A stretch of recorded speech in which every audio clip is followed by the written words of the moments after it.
একটা Palmer mango গুটি আসতেছে।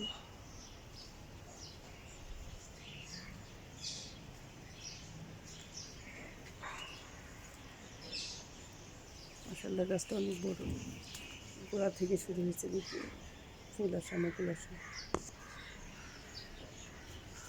গাছের গোড়ায় টমেটোর চারা দিয়ে দিছি, নয়ন চারা। বড় গাছের গোড়ায় কিছু দিই। যত গুটি আসুক সবগুলি থাকে না, হয়তো একটা বা দুইটা আম থাকে একটা থোকার মধ্যে, বেশি থাকে না, কারণ অনেক বড় বড় আম হয়, যে কারণে থাকে না সবগুলি।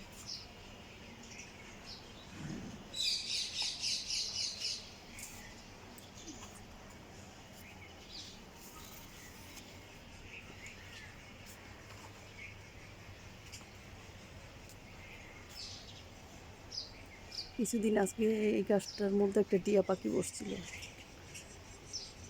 ধরতে গেছে আর নিচের দিক তাকাইয়া চলে গেছে।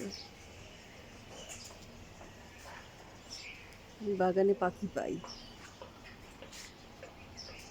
এটা বানানা ম্যাঙ্গো, এটাতেও গুটি আসতেছে। মাশাআল্লাহ, অনেক সুন্দর গুটি আসতেছে।